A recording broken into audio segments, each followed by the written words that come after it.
अस्सलाम वालेकुम, मैं हूं हमजा मान और आप देख रहे हैं हमजा मान यूट्यूब ऑफिशियल चैनल। नए इनकोर वज़ीर इत्तलात का ये बयान कि अवाम की मदद के बगैर कोरोना का मुकाबला मुमकिन नहीं होगा, बिलाशुबा ये 100% दुरुस्त लेकिन 100% अधूरा स्टेटमेंट है। कोरोना क्या, इंसानी तारीख के कोई हुकूमत अवाम की मदद के बगैर किसी शोबा या मैदान में कभी कुछ नहीं कर सकी और ना आइंदा कर सकेगी। इसीलिए दुनिया की हर काबिल ज़िक्र क़यादत ने सबसे पहले नेशन बिल्डिंग पर फोकस किया, जिसे हम मुद्दतों से इंसान साजी कह रहे हैं, क्योंकि आदमियों को इंसान बनाए बग़ैर कोई हुकूमत हदफ हासिल नहीं कर सकती।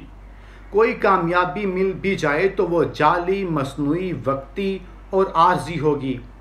इंसान साजी का अमल बेहद पेचीदा, सब्र आज़मा, मुश्किल और तवील होता है। सबसे अहम बात ये कि इंसान में कोई शॉर्टकट भी नहीं होता। ये अमल तकरीरों, भाषणों और हथेली पर सरसों गाने वाले सतही अथले उजलत पसंदों का काम नहीं है।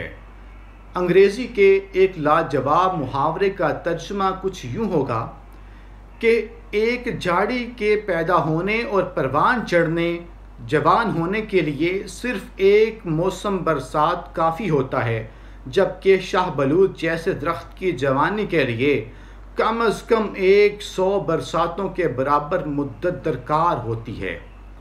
हमारा अलमिया यह है कि हमारी नाम नहाद क़यादतें फ़िक्री तौर पर इस कदर दिवालिया होती हैं कि इस तरह के मुहावरों को समझने की इस्तिताअत से भी महरूम होती हैं। उन्हें रातों रात कोई ना कोई जुगाड़ और चमत्कार दिखाने का जुनून तारी होता है, जिसके नतीजा में उन्हें ना खुदा मिलता है और ना विसाले सनम नसीब होता है। और यूँ ऐसी क़यादतें चंद साल करतब दिखाकर, तमाशा दिखाकर तारीख़ की धूल में तब्दील हो जाती हैं।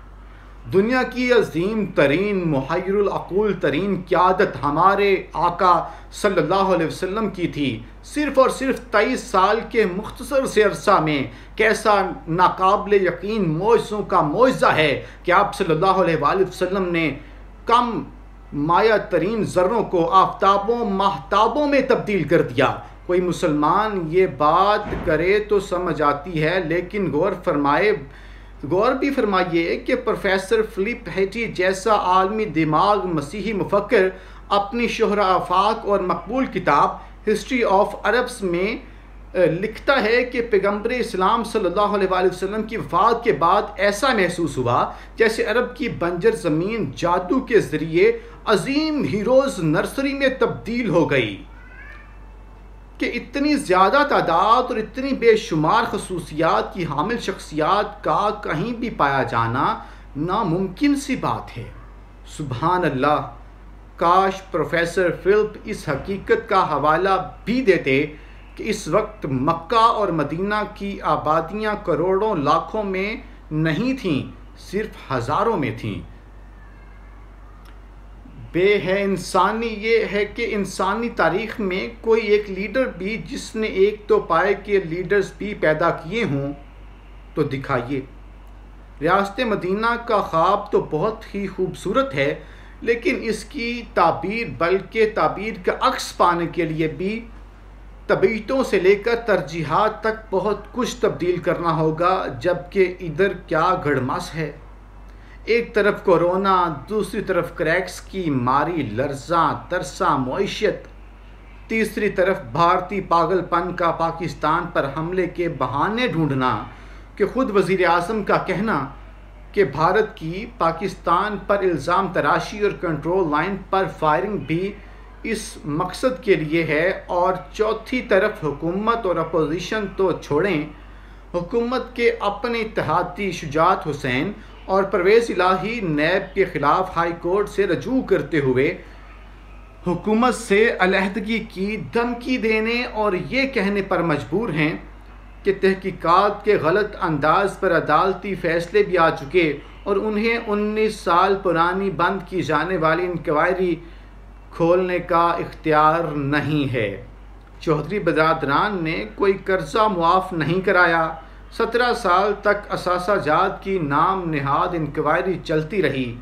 2000 میں ہمارے یعنی جناب چودھری برادران کے گھروں پر چھاپے تک مارے گئے۔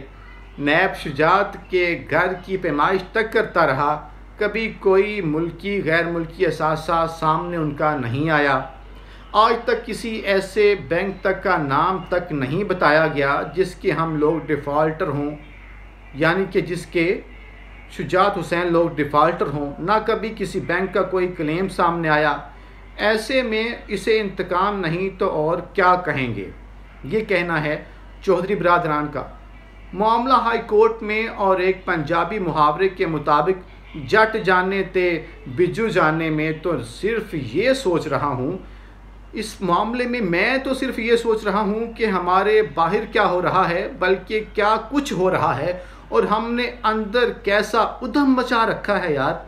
حکومت کا رخ مشرق کی جانب، اپوزیشن کا رخ مغرب کی طرف ہے، اتحادیوں کا رخ شمال کی طرف ہے، عوام کا رخ مہنگائی اور اس کے سہنے کی طرف کورونا کا رخ ہے، ہر طرف معیشت کا رخ پاتال کی طرف ہے۔